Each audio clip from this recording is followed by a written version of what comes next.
the support that we have received from you, your heartfelt, true support from the rest of the task force. Secretary Mayhew, you have been amazing, the way that you led us to come to where we are today. It has been 175 days. And I am absolutely thrilled. I'm going to cry myself. This is going to be one of those days, I can promise you, when our caregivers for compromise see that we're getting back in. It's going to be as if the days hadn't happened, because that first hug and that first conversation and rubbing their back and holding their hand will take away the pain that we've all been suffering for these last 175 days. I am absolutely honored to be a part of this. I think our recommendations will be the blueprint for many states to come. We do have the Facebook group for every single state in the United States, and I believe Florida and Governor DeSantis' actions will show that we are the leaders in this and that we can do this safely. We are going to see some cases, I know that, but I also know that I want to be with my husband and everybody else out there. Hundreds of thousands of caregivers want to be with their families. And to be with them, to be able to hold their hands at the end of their life is going to be a precious gift that we're grateful to have back. So I thank you from the bottom of my heart. Thank you. Thanks for your activism, and we really appreciate your story was tremendous, and I think you made an important acknowledgement. Look, on anything you do, there's going to be some risk, so we understand that. But we really believe that you can mitigate this risk by what the task force has recommended and by what we will require. But you have to weigh that risk, and I think it is a small risk, against the certain harm of prolonged isolation, of the certain harms of not allowing people to be with their loved ones. So I think it was a thoughtful approach, and I think it shows, just beyond this issue, you got to have a can-do approach. Like, okay, we understand we're in a tough situation. We understand that there are obstacles, but we're going to find a way to do it. And I think this is probably the best, the best we could have hoped for at this stage. I don't think it's the end in terms of, what we could be doing going forward. But I do think that it was very, very thoughtful. And, I've had so many people tell me, just look, I've got a mother or grandmother, 90, 95. She tells me, like, I understand COVID. I don't want to get it. But honestly, I'm living to see my family. That's why I'm living to see them. And so, you don't want to be in a situation where you're cutting off your nose to spite your face. I mean, this is very important, obviously, to the folks like Mary who are caregivers or family members, but those folks in these facilities. I mean, this is a huge part, of their lives to be able to have these interactions. So, it's going to be, it's not going to be without challenge to do it, but I just think that there's been so much demand to be able to get in and do this that I think they're going to really focus on doing it right, because when you have something taken away like that, and it's a month and then two and now people have a roadmap going forward, and I think people are really going to appreciate that. So that we appreciate that. Mary Mayhew, thank you for what you've done on this. Very early on in March, when there was a lot of uncertainty about what was going to happen, I think you've been instrumental in plowing a course that, the state of Florida can say we did everything that we could to protect the most vulnerable. We did not leave any arrow in the quiver. Anytime there was a good idea, we did it. We acted early, but then as there were more things that we could do, we did more. And as we had more resources, like for testing, we increased that dramatically. So thank you for your leadership, and thanks for helping with this. Thank you. Thank you, Governor, and thank you for all of your support and your leadership. I think what we all understand is that from the beginning of this pandemic, there were so many unknowns. We have learned something new about this virus every single day, and what we understood fundamentally, your leadership, your clarity of focus, was that our elderly were most at risk, that individuals living in residential congregate settings were most vulnerable to rapid transmission, and yet we also appreciated that we had facilities that didn't have access to PPE, that were still trying to adjust to ever-changing guidance from the CDC, from CMS. And so to try to protect and guard against the virus from getting into the facility, we made that painful decision around visitation. What we also understood is that no one could stop the clock, and that family members have been praying for this time. We understand that the restriction on visitation is absolutely counter to everything we promote. The human touch is absolutely critical. You know, I've shared throughout the pandemic, I had my 87-year-old mother living with me for almost 4 months during the pandemic. I also had my 25-year-old son living at home, and so I saw the multi-generational, but I understood how much my mother craved the interaction, and no one should be going this long without a hug. I'm so pleased with the work of the task force, the members of the task force. These are incredibly emotional challenges that we have faced, but the thoughtful engagement, balancing our concerns about this deadly virus against the need to support safe visitation. And I'm really pleased with the recommendations, with the report. I am confident that as people are able to visit with their loved ones, that there will be adherence to just the basics: hand hygiene, wearing a face mask. If they're an essential caregiver, or in there on a compassionate visit, they're going to wear appropriate PPE and adhere to hand hygiene, and we can keep our loved ones safe, but bring families back together. So thank you, Governor. Thank you. Secretary Purdom. Thank you, Governor, and again, echo my gratitude for what you've done. I've never seen government move so quickly as you did in the last 10 days. So you kept us on task, but more than important, you kept us focused on the task at hand. So it was really a privilege to be part of that. But I know that since this pandemic began, it's been a constant precarious balance in that between limiting the spread of the virus and also the need for life to go on. And I think, Governor, when you came up with your Safe, Smart, Step-by-Step plan, that was an excellent plan because it says to the virus, it will not confine us. It does not define us, and we have to move on. And then all of a sudden, Mary Daniel comes along and provides that human element to that we cannot let this virus confine us and define us.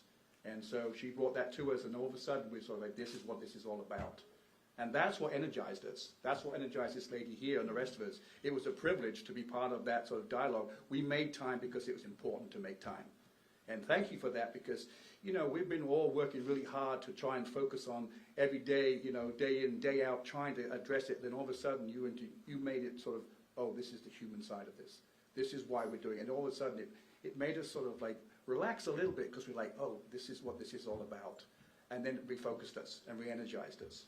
And so what you're seeing now is a result of that. So thank you for that. And I know that you represent, caregivers for compromise, a lot of individuals out there. So we're really excited about sort of seeing this. And, and you've mentioned before, there's going to be another virus.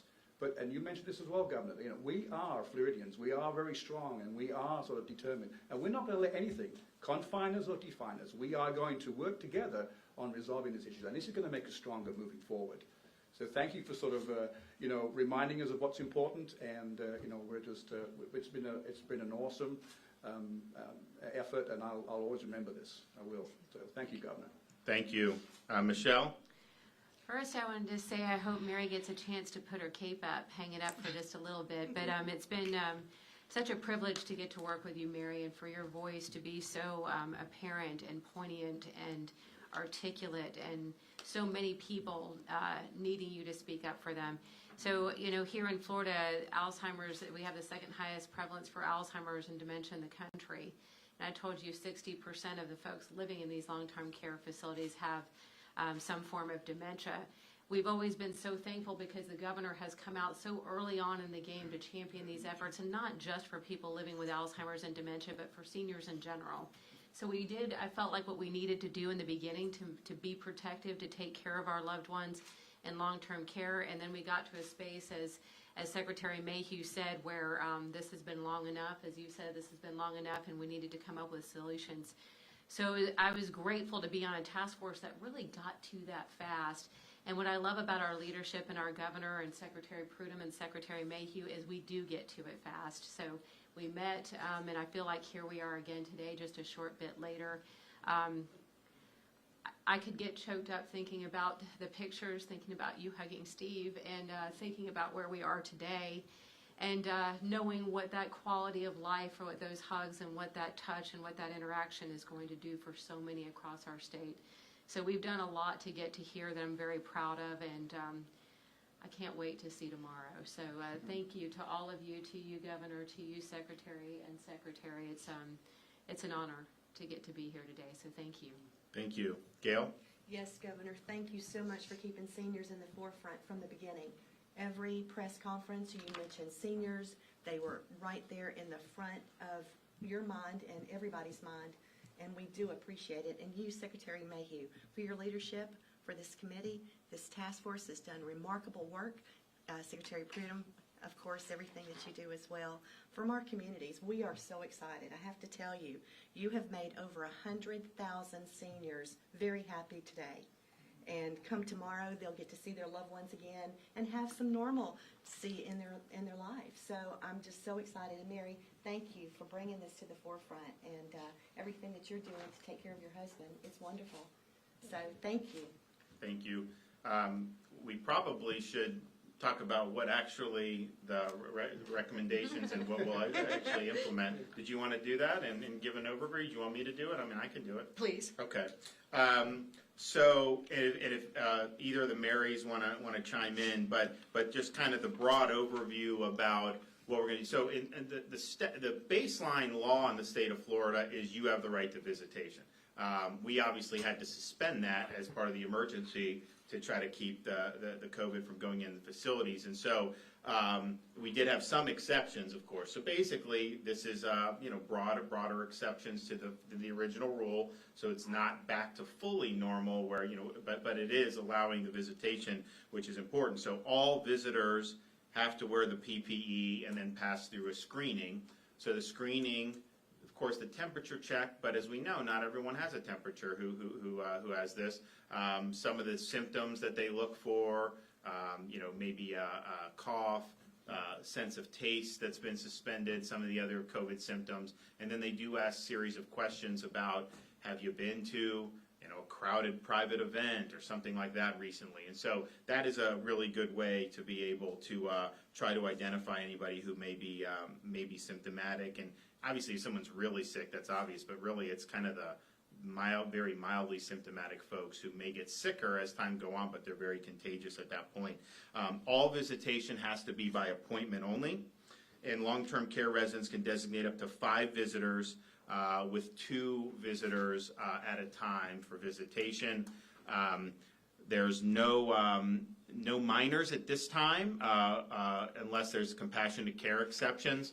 And I've told the committee, we'll see how this goes, but I personally would be very comfortable with minors. I think if you look at the way the transmission is typically gone, every time they do sequencing studies, it's usually the adult infecting the minor rather than the minor infecting the adult. Now, obviously, a 17-year-old will be more likely to spread than a 7-year-old, but I'm very comfortable on an evidence-based perspective that that's something that we could get to very soon as well.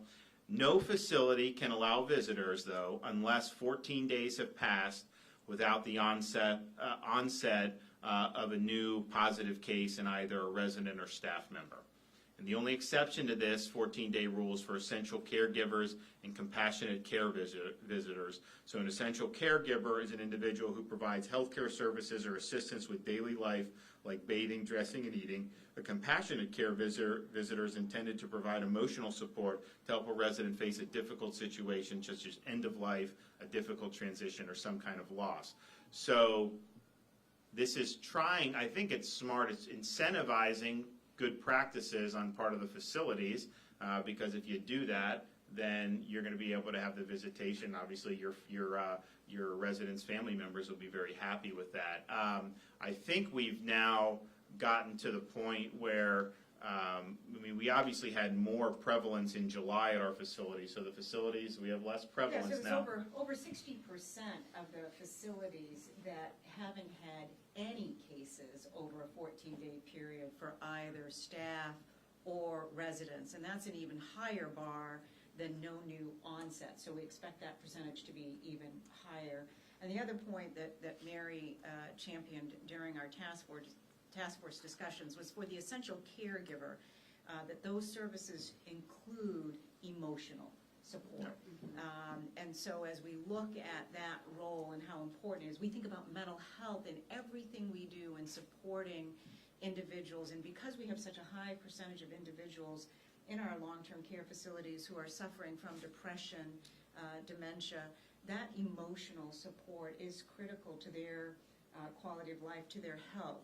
So that was an expansion of that definition that I think even if a facility hasn't met the criteria for that 14-day, you can have family members designated as an essential caregiver. They can designate 2. Only 1 can visit at a time unless it's an APD, an Agency for Persons with Disabilities group home for individuals with intellectual and developmental disabilities. Then they can have 2 essential caregivers at a time visit. So that was a significant expansion for both the compassionate care and the essential caregivers. So really pleased that will be authorized immediately. That was a critical piece, I felt like, a critical piece. And I would also just like to thank all the administrators, the executive directors, and everyone that works in the communities for doing such a wonderful job taking care of the seniors and making sure that they were safe. And I guess, Governor, we know that as we've gone through this pandemic, we have seen so many providers rise to the challenge. And we have seen silver linings in the catalyst for change in the delivery of services. We talk often about telehealth, the dramatic increase in telehealth. Well, for our long-term care community, we have seen some catalysts for change around their approach to infection control, what they've learned from the new guidance from the CDC, from CMS. Our job is to help ensure that that gets sustained, that when the crisis isn't at the door, that commitment, the continuous quality improvement, continuous process improvement remains a focus. So we protect our elderly, those with underlying medical conditions, but we allow family members to be absolutely connected and part of their lives. One distinction to make as well, that the essential caregivers versus the general visitation. The general visitation is the 5 people, 2 at a time. They must social distance, so there's a 6-foot requirement for them. The essential caregivers, which was something I was pretty passionate about, you may touch. So there is hand holding, there is back rubbing, there is hugs. So we're going to see a lot of that in the coming days. I'm very excited about that. One other thing I'm excited about, if you don't mind me chiming in, I'm turning in my 2 weeks' notice today. I'm not going to be a dishwasher anymore. I'm going back to being just a wife. Well, well, we appreciate it. And I think it showed, that you were going to go through lengths to be able to be with your husband. Why shouldn't we go through whatever lengths we can for policy so that people like you all across the state, have the ability to be there with the people that you love. So it was a great inspiration, and I think that we'll put this into effect probably later today when I get back. I'll sign it, and obviously there are some criteria. So there's going to be some facilities that the remaining that still may have some lingering problems. Although, as Mary pointed out, once someone tests positive, it kind of lingers for a while. It doesn't mean there are new infections in the facility, and so we're looking at any new infections is really a thing. So there's going to be a higher percentage of these facilities that are going to be eligible right off the bat, and obviously have an incentive to want to keep it that way. Of course, it is easier to to do it when the prevalence is declining in the community. And so when we were very low in May and early June, Mary and I were working on, potentially moving forward with some visitation. Then as we saw the prevalence increase at the end of June and into July, we saw that reflected, particularly in places like Miami, and the staff and in some outbreaks in some of these facilities. And so that was a difficult thing. Even though we wanted to do this earlier, it was difficult to pull the trigger under those circumstances. And so, the virus obviously isn't gone, but the prevalence from where we are now versus where we were at the beginning of July, it's just a much better situation for us. And we obviously want to continue to see it go in that direction. So we do want to see everybody's pictures, so you guys can work on that. And but we're just glad we were able to get to yes. So. We Great. should talk a little bit, though, about the dramatic reduction. So I think you pointed out yesterday during your press conference, there's been a 60% reduction in the number of individuals currently hospitalized for COVID since the peak. Right. We've seen over a 40% reduction in the number of staff in our long-term care facilities who are positive. The positivity rate right now is about 1.2% among staff in our nursing homes and assisted living facilities, incredibly low. We have seen over a 30% reduction in the number of residents who are currently positive for COVID. Again, dramatic reduction from the peak. Slightly over 3,000 individuals out of 154,000 individuals who are residing in our nursing homes and assisted living facilities. So the opportunity to thoughtfully develop these recommendations exists because of the progress that we've made. Yeah, no, we have, if you look at the number of COVID positive patients hospitalized, you'd have to go back to June to find the level that we're operating under now. Some counties, if you look at their July peak, they're much lower than their July peak. But if you go before their July peak, you'd have to go all the way back to April to find where they are right now, with this. And so those have been really good trends. And obviously, I think those trends on the hospitalizations were kind of signified by the decline in the people going to the emergency department for COVID-like illness, which we saw that peak that second week of July and started to go down. And now we're at levels like we were during the first 2 weeks of June. And so that's probably the best indicator about prevalence in the community, and I think that's a very positive trend that we did see early, and that really gave us confidence that we were going to see the hospitalizations plateau, and then of course we've really seen a dramatic decline. I mean, we were at almost 10,000, and now we're at 3,400. So and yesterday was the lowest. So 2 days ago, the Sunday, which usually are bigger admission days, was the lowest admission since mid-June. Today was even lower, or yesterday was even lower than Sunday in terms of new admissions to the hospital. So that's way, way down from where we were at the peak. So those are all good indicators, and of course, the hospital capacity and the ability to handle, that was the number one reason we did all this to begin with. That's what I said, you had to flatten the curve, slow the spread so that we could kind of figure out how to handle this. And I think in Florida, we used the time in May particularly to do a lot of the infrastructure that we've seen. All the hospitals had PPE, they had medications, we had the COVID-only facilities. Of course, we had other stuff with long-term care. So even as we were at the height of this in July, there was never a question about hospital capacity. I mean, we had probably 12,000 beds at the low point, and we always had 15 to 20% of ICU beds available, and obviously that could have been expanded. So from that perspective, that was something that we monitored very closely, and we're very comfortable with where we are right now. I mean, that 3,500 or whatever where we're at now, that represents probably less than 6% of all licensed beds in the state of Florida. And so it's very important. Obviously, those are all very important lives. But there's so many other health issues that are out there. And obviously, our residents in these facilities, they're dealing with a lot of these issues. And that's why I think it's just so important. I mean, if you have a family member has a terminal illness, the time is short. To just be told no, we had said before, I mean, that's going to leave a mark on people's lives, and And you know, it's a tragedy that happened. I think we had to do it, but I'm not happy about it, and I was resolved to do something about it, so that's what we've done. You know, Governor, we should talk about too, and again, I'll speak to my own experience with my mother. I never realized how, I should have, how important it was that she wanted to get her hair cut. And for months, and my mother has... That's in here. Yes.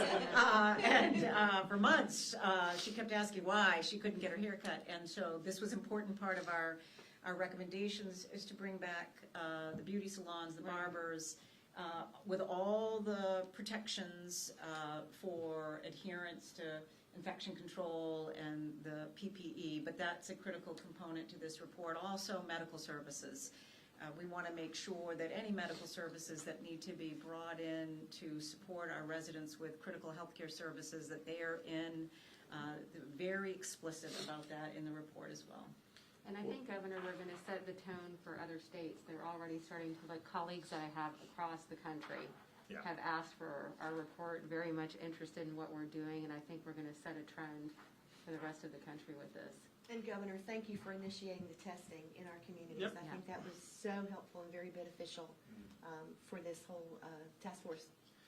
Well, and when I was reading the report, I mean, it never occurred to me about like the beauty salon or the hair stuff. But if you think about it, I mean, the family, of course, is comes first.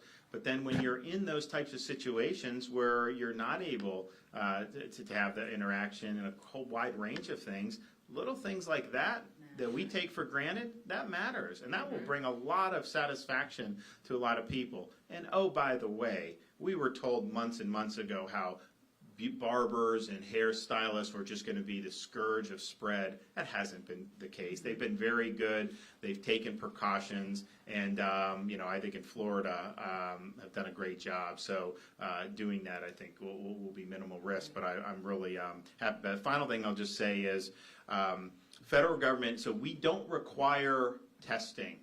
And the reason is because, you know, if you go get tested and you get your results 2 days later, it says negative, you know, you could have gotten infected between now and then. Now, there are point of care tests that the federal government is sending to not all long-term care facilities, but those skilled nursing facilities in the state of Florida. So they will have the ability, and I think a lot of them probably have it now, but certainly they're going to be getting it over the next couple weeks. So they will have the ability to do that. They are free to do testing for people that come in, and we're not discouraging that, but we believe that taking these mitigation steps, doing the screening, wearing the PPE, you know, that is adequate, and quite frankly, not all these tests are entirely accurate. We do see false negatives, we do see false positives, so it's not a foolproof thing. If it's a false positive, you're denying somebody the ability to see their loved one illegitimately. If it's a false negative, then you could be a false sense of security. So they are going to have testing capacity at those facilities, and they may use it for this, and that's fine. I also think if you have proven antibodies, obviously that would be something, you know, that I think facilities, if you have that and bring that in, they would really appreciate that, because that shows you that you're probably going to be in pretty good shape in terms of not being a live carrier. So, you know, I'm glad that this came together so quickly. I know you guys had to work hard on it, and I think that this is kind of a model. I mean, this is the most severe mitigation that was done in Florida was done to protect the long-term care facilities. And as we've said, look, it had to be done, but that mitigation has costs, and so you got to figure out a way to continue serving the purpose of protecting people from COVID, but not shutting off all avenues of life beyond the virus. And so I think that we're showing we can do that here. And I think we're trying to show that we can do that, you know, across the spectrum in the state of Florida. So I want to thank you guys again for all your hard work, and I'm excited to see some of the photos, and hopefully this brings a lot of comfort to the families and obviously to our residents in these facilities. With that, we're happy to take some questions. Yes, sir. What information did the task force use to go ahead and make this recommendation on changing the visitation moratorium? Why now? Well, I think why now is because I convened this and said we want to plow a way forward. And And I think it's just a situation where part of it was just the sheer length that we've been in this for.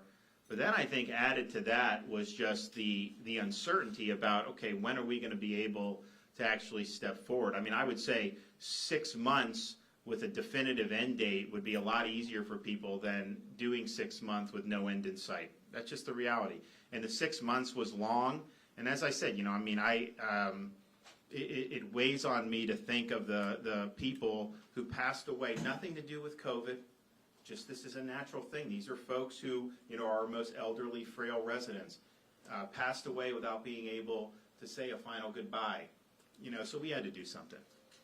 Governor, can you walk through the chronology? So you're going to sign the policy today, and then, so for resident family members who would like to take advantage of it, what's the timeline for when that would start and how it's going to start? Well, I think the facilities, I mean, they obviously will be authorized. I mean, it's, I don't know if they're going to be ready at 5 o'clock today when I do it, although I'm sure Mary and her folks are ready to go.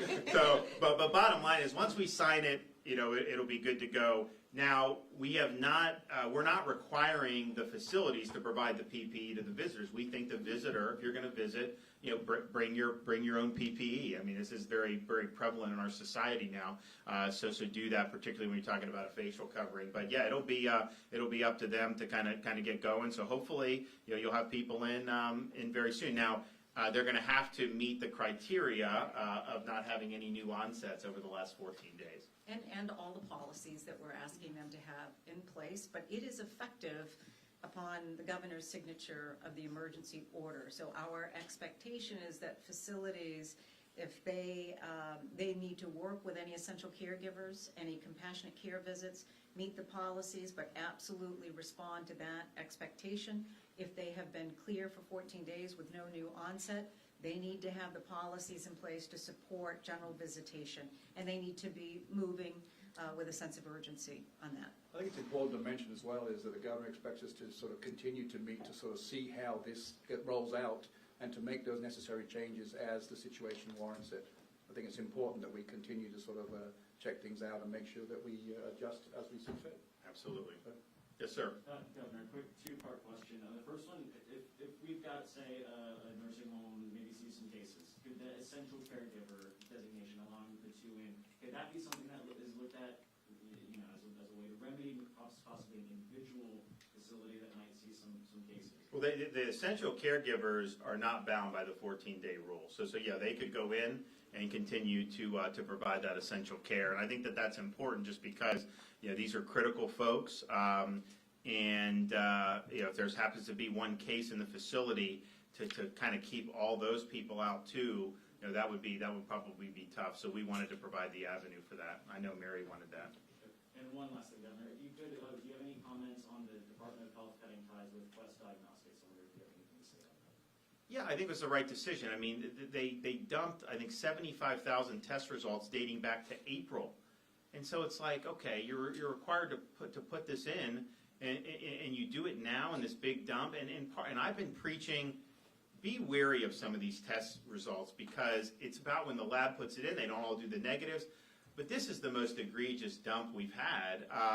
And so there's people that are actually using this on a local level to determine, hey, school, this or that. And obviously, I think anyone should just take today's results and just put them aside because most of those were not recent results. But yeah, it's look, in defense of, I think, just the way, this is not the way a lot of this information really was designed to be used. I think we've fallen into a trap because we do want data, which is good, but some of this data is just flawed. I mean, some of these test results can be dumped over many, many weeks, and in this case, many, many months. And we now know that just a positive test, it doesn't even mean you have live virus. There was an article in the New York Times this weekend talking about New York, Massachusetts, and I think Nevada. They studied all the positive tests that had happened over a certain period of time, and they determined 90% did not have contagious virus, even though they're positive cases. So these are people who are isolating for 2 weeks when they cannot spread the virus. And so there's a lot of problems with this. That's why what I've tried to tell people, particularly locally, and that's certainly how we're going to, we focus on better metrics than that are more credible. So ED visits to COVID-like illness. If we're at 400 a day in Florida compared to 2,500 at our peak, we know there's less prevalence. That's just, there's no way you can get around that. Hospitalizations, when you have a major decline, admissions tanking, you have fewer prevalence. These cases and the way these things are doing, and there's a lot of these companies that are making huge amounts of money. I mean, go back a year, they would have never thought they could have made this much money. The problem is when you're sloppy with it, it ends up impacting people's lives. And again, it shouldn't be that way, I think. I think that this data, was not the best data to be going off of in hindsight, and that's why I'm focusing more on the actual syndromatic issues. But boy, just imagine if we had not caught this and it goes, or another state it happens to, and then they say, oh, the positivity's too many cases. You're not going to start school on time because of that. All because of a lab held these things for over a many month period. It's a big problem. Yes, sir. Because Quest is such a big company, is this going to have an effect on the processing capacity? Are private testing facilities still going to be able to use? We've had more success with some of the more upstart labs in terms of their turnaround time. So I think that there's a lot of options there. And I will tell you, when we were having the biggest backlogs, were typically from Quest, even back in early July. Governor, in terms of the visitation now, I'm trying to get a visual image when you have these reunions. Are people going to be able to walk up and hug the grandmother and grandfather? Or are they going to be 6 feet away? What's it going to be like for these family members to finally get back with their loved ones in those quarters? Well, I'll let Mary talk about the rules, but I mean, my view is there should be maximum amount of that type of affection and personal interaction. I mean, the fact of the matter is, we know how this virus spreads. If you go up and hug somebody, as long as they're not sneezing and you are coughing and you're coughing in them, that's not prolonged enough exposure to be a really high risk. It doesn't mean it can't happen. Obviously, these things can, but I think having the ability to do some of that is very important. The surface, I know we focus on like the hands and stuff, and that's good. It's good hygiene, and it's important. But like in terms of like getting it off a surface or me touching somebody, you're more likely to get it through those droplets or the aerosols. So I'm in favor. I know the caregivers and stuff. I mean, I'm in favor of it. I just think that it's really important to have that. And in some respects, it's like some of these places you could go like look in the window and wave, and it's like, okay, that's fine. But I mean, it's almost like, okay, you're this close, and then you just can't do that, because when you do that, I think both, but certainly the resident, I mean, that's just going to be, a huge, great feeling to have somebody, that you know and love be there for you. I think Mary was talking about, she was in the facility. I don't know if she wants me to say this, It's but okay. she was in her, and there was an elderly woman. The woman who, she just wanted a hug. She just asked for a hug. So Mary gave her a big hug, and that really made a difference to her.